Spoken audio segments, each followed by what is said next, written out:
it's going to be great for all you people who've never seen it before. But for people who actually know what they're doing, oh man, I'm going to get slated.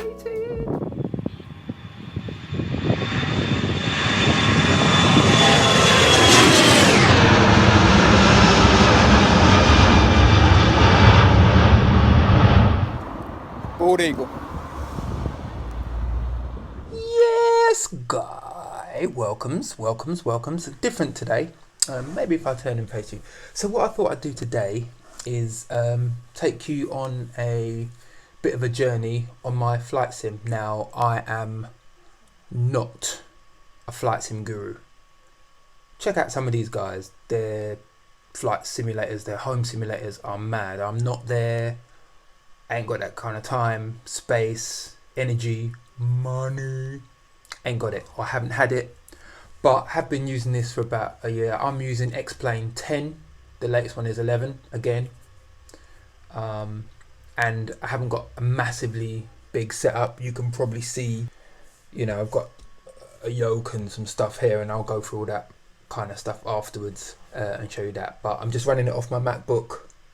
It's really not, it's, you know, this is what I've got. So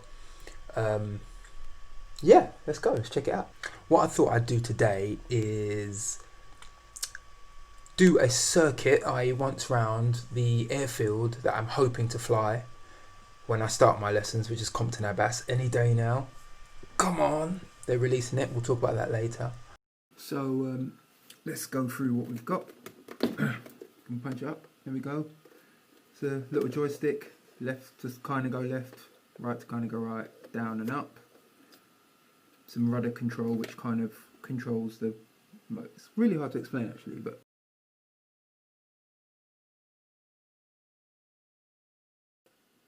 you'll see. And this one here is my throttle, gas, acceleration, more power, less power. And there's lots of other buttons that control mixture and all that kind of stuff and all that jazz. Don't worry about it. You don't want to be a geek like me, don't worry about it. So, here we go. Let's set it up. I'm not going to bore you with starting up and taxiing and all that kind of stuff, but I will let it kind of run and we can have some music. Anyway, here we go. Now what I really don't want here is all the people who really know what's going on to just be absolutely killing me with, no, you shouldn't have done that, you should have done this, and all that kind of stuff. Let's not do that. And I'm just going to keep it really simple. Stick on some lights. I'm going to taxi down to the end of the runway. Bit more power to get us moving.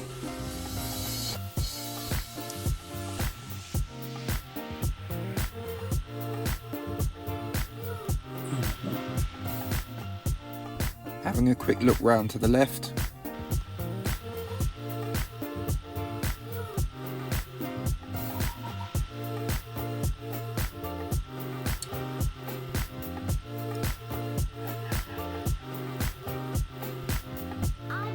So one thing I will definitely do as we're taxiing down, you can see the white lines on the left. That's the runway. This is a grass runway at Compton Abbas. You can see all the planes. Now, again, this is X-Plane 10. There are a lot of scenery packages that you can buy. You can go online and they make everything just more realistic. I haven't got that. It's good enough for me to know that the runway is the right way, it's grass, it approximates it well enough for me. And that's where I'm going to park my car. There are buildings there in real life. And what I will do here is show you while this is taxiing the 6-pack. So those are the 6 main gauges that you use on what we call steam gauges, i.e. the old gauges that traditionally we use. So you've got your speed, your altimeter, your vertical speed, it tells you if you're going up or down, your directional compass, and another one which kind of tells you if your wings are level. Gosh, then I sound boring if you're not into aviation. In circuits, we'd normally be going to 1,000 feet above the ground. Compton is already 800 feet-ish above sea level, and their circuit height is 800 feet, so we'll be going to 1,600. Just turning now to enter runway 26. Normally there'd be a ton of checks, engine checks, performance, make sure everything's working, but I've cut all that out for your entertainment. And here we go. I really should be straight on the runway. I'm not, but here we go. Full power. Let's accelerate and go flying.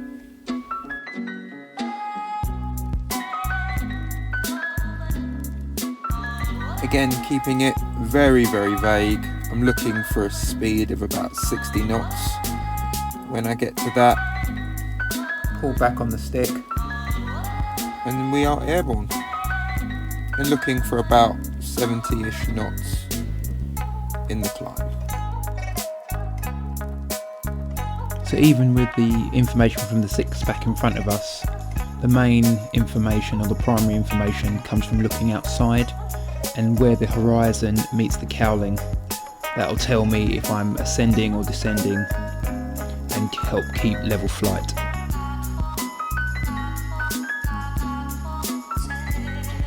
So we'll take a quick look back to see where we are in relation to the runway, and then turn downwind, which is the parallel run back against the runway. By this time I've levelled out the plane now, we're no longer climbing, just under 1,600 feet. So this next look to the left is to see that I am now abeam the threshold. And that means I can now power back and start getting ready for descent and landing.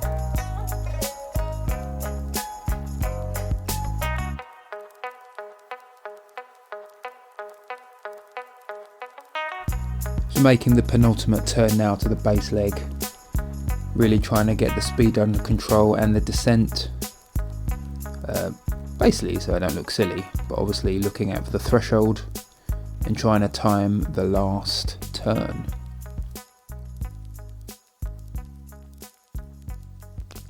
Now I just feel it's important at this point to point out that this is not real life.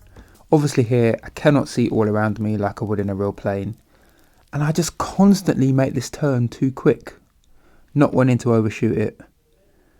Here we go, finals coming into view. Trying to shallow out the turn, I'm too low. Look at the concentration, my goodness. What am I doing? There's the threshold, I should be hitting this straight on. Hopefully my soon-to-be instructor's not watching this. Dirty. Here we go. It's the skill and expertise you're looking for. Sweeps it in. And wait for it. Wait for it. Wait for it. Boom. Skills, innit?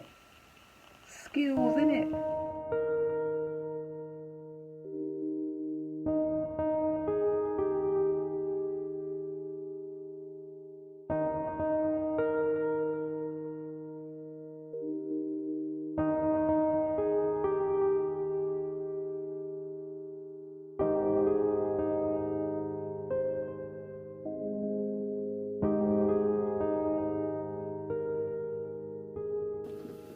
So there we have it. It's messy.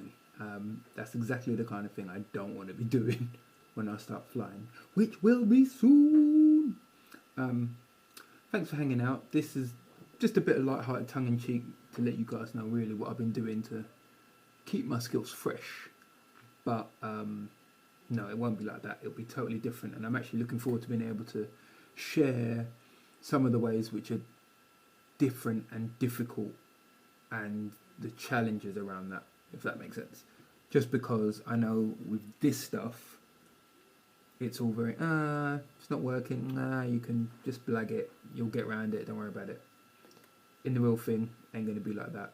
In this stuff, you spend all your time looking here because you're chasing the numbers, whereas when I start learning, what I'm hoping to be able to demonstrate is that actually this is the area here I want to be looking at, all the greenery and stuff. And that's where all the flight levels and the balance and stability comes from, being able to get your eyes out there. So,